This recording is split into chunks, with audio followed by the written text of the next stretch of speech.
Hello Mr. YouTubes, this is my video all about Extra Factors number 13 from 2007.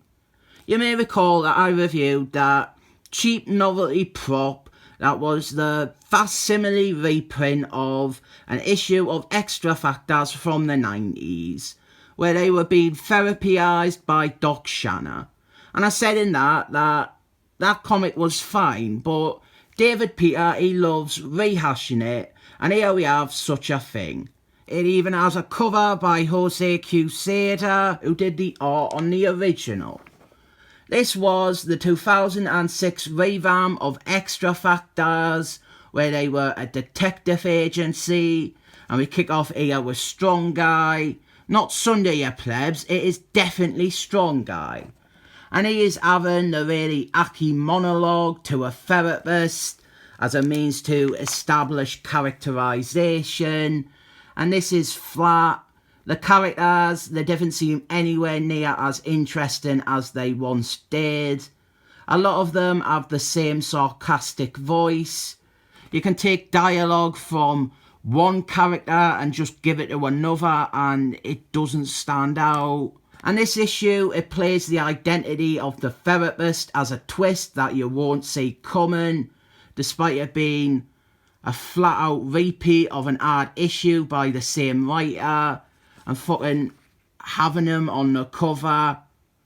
This whole endeavour, it doesn't seem anywhere near as worthwhile as it did the first time.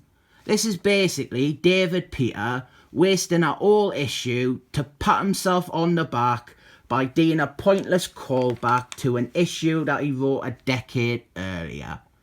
And to make it worse, this is during the time when Marvel, they had a disgusting amount of ads. 65% of this comic is advertisements. Then we have got this pissing, annoying little dickhead. She is insufferable. Just skip her pages. Worst character in the book. Would you guess she was a plot device created by Michael Bryan Benson? Then we have got Sphincter, real name Andy Richter. He was a decent character. And then David Peter made him into a whiny emo who was mainly identified by his new sexuality. They revealed that he was gay. They snowmaned him, and while it is probably handled a bit better than Snowman, I still feel that his sudden homosexuality was a decision that was at odds with what we had already seen. And all it really lends to is some tawdry soap opera shite. That's all this series is at its core, soap opera shite. So much of this is saying nothing new about the characters. Here we have got Squealy's daughter, Bangle, and she is struggling to accept the death of her father. And all this had already been shown in the previous issues.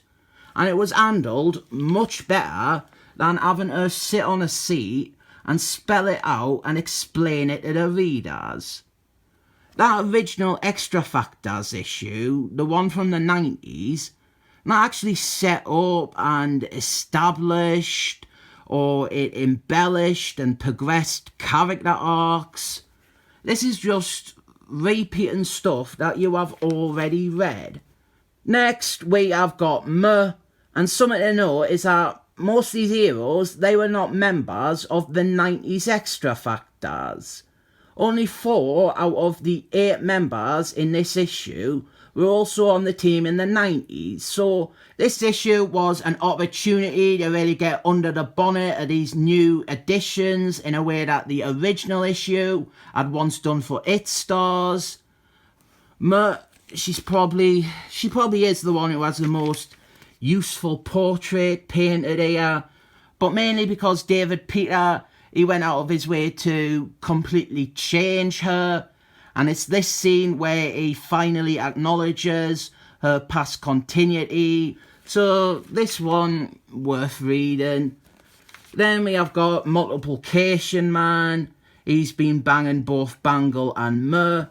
And if that doesn't endear you to this formerly fun character, then him having the exact same attitude as all the other people in this book surely will. He's sarcastic and flippant. We've also got some direct callbacks to David Peters' first run on Extra Factors. Remember that? Remember how that was much better than this? Remember how that did this same idea and it was actually worthwhile? Wolf's Girl now, we've got a repeat of the original issue here, and then a repeat of stuff we saw in the issues before this one. Complete waste of time. And then finally we have got The Flash. In the original he was probably the most interesting one, and here he is definitely the most entertaining because he's just a great, fascinating character. This is when he had a whole Messiah complex thing going on, really interesting. Then the twist at the end, it was Doc Shanna who was interviewing them. Did you see it coming? I didn't. There wasn't any clues at all. This is a waste of time. If you read the original, you know that this writer, he can do this exact comic better a decade earlier.